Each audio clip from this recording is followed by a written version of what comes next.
Guys, this one's gonna be hard for me, but I want to get my story out there, my testimony, so that it can hopefully help at least even one person. So a lot of you know, I would say a lot of you probably don't know that I'm a survivor of a hemorrhagic stroke, caused by neglect from the hospital while I was having my son. Okay, so this was 7 years ago, and I was having my fourth son. I was perfectly healthy. Everything was fine during, for the most part. And, I didn't get the epidural with my last son. It was too late. And I was like, I'm not doing that again. That hurt way too much. Never again. That is crazy. So I was like, oh, I need to get the epidural. So I got the epidural, way earlier than I needed to. Like I was like telling them I needed, like, so I got it.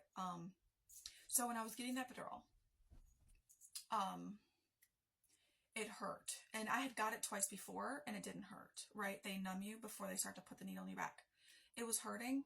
And, I told the nurse who was holding me and the boyfriend at the time, they're both holding me. I was just sitting like this. They're both holding me up, while they were putting it in my back. And I told them, I was like, it hurts. I'm going to pass out. And, I did pass out. And, hold on one second. Okay, so I pass out on the bed. The nurse literally lets me fall. She literally lets go of my body instead of just holding me in this position. Like she literally had a hold of me. He had a hold of me. She just like, and I just fall. I fall straight, really hard, to the bed, and with an epidural in my back. Big no-no. So they wake me up with the smelling salts and I like jump up again. They're still not done in my back. So they get me up, they finish it in my back. It's now placed right, whatever. It's working. I give birth.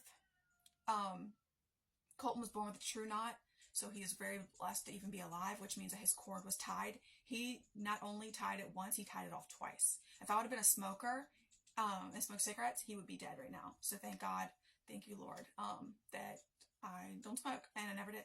So, he is alive. And so he's born, everything's fine. I start to get a headache, which is called a spinal headache that you can get after the epidural or the spinal, right? So they're like, okay, we're gonna give you some medicine. It doesn't work. They're like, okay, we're going to do a blood patch. So what we're going to do is we're going to take blood out of your arm and we're going to put it in your spine while the epidural's still in my back. So they did that.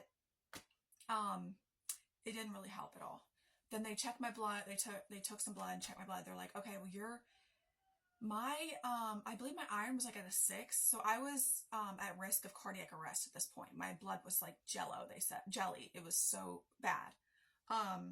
So they gave me one blood infusion, then transfusion, and they were like, okay, we need another one. So they gave me 2 blood transfusions and felt a little bit better, but not much. So the headache was really bad. So they, sent me home 2 days later, or a day and a half, whatever, and I had severe headache to where I couldn't stand without almost vomiting and passing out. I literally couldn't stand. I had to lay like this. Whenever I was being wheeled out of the hospital, I actually was like this, like in a wheelchair, like in this like horrible, horrible pain. And the nurses were like, we don't even feel so comfortable, like, sending you home, but we've been told we have to send you home. So they sent me home. Headache kept going for days. I would go back to the hospital the day or the next day, looking, for some help, whatever. I went back to the hospital like 2 or 3 days after just giving birth and, having the epidural. And they actually took me in like a closet. Okay. They took me in a closet and they put another epidural in my back, guys. That tells you how much pain I was in that I allowed them to do that. Okay. So I'm screaming and bawling and on my side while they're putting an epidural in my back to try to do another blood patch for me to help me. My mom is there holding me. And like getting an epidural when you're in labor is already scary enough. Imagine not being in labor and getting it. Okay. Oh my gosh, it was so horrible. But I did it because I was like praying and they're like, oh, you're going to feel so much better. I'm like, okay, thank you. Thank you.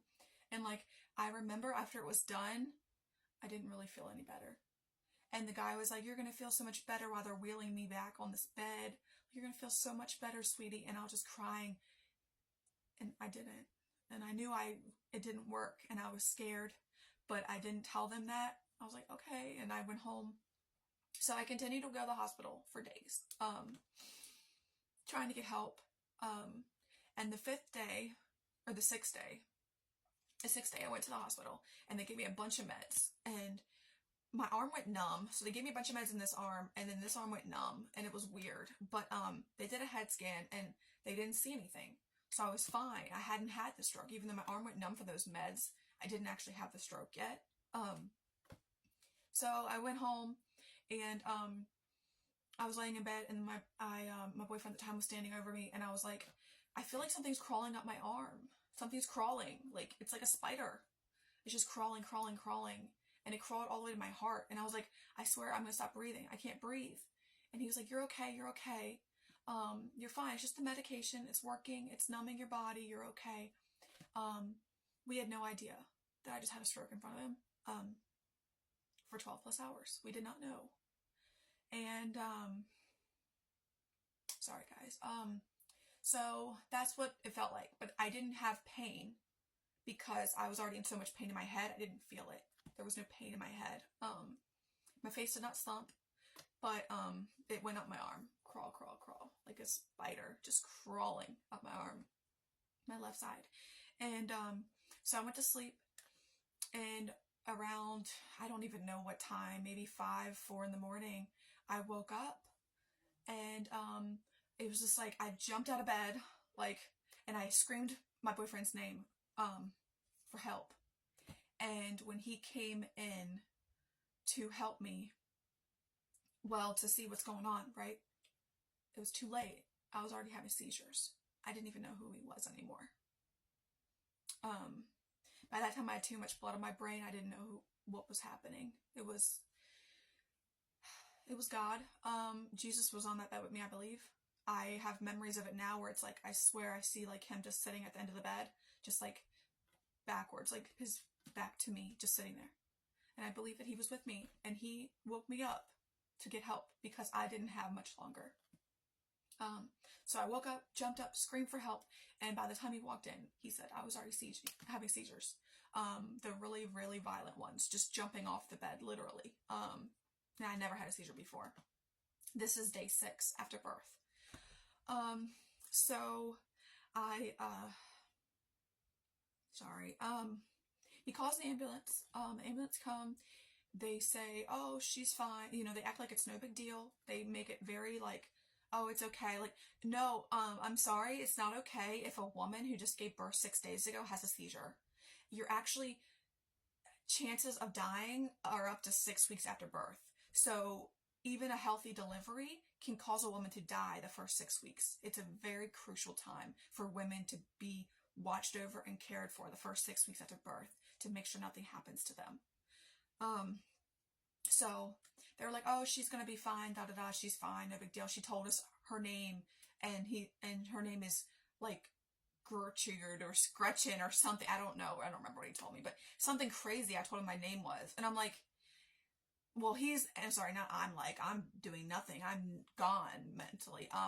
He's like, that's not her effing name. Like, he was very upset because he was very worried. He's like, that's not her name. You know, the fact that she's telling you doesn't even know her name, it's a problem. So I remember being carried off almost, I believe, in the stretcher. But like, I remember when I got to the hospital, I remember waking up out of this, like the seizures. I was having focal seizures also, which were, I was in and out of consciousness. So like, and it hurt so bad. I was screaming in pain.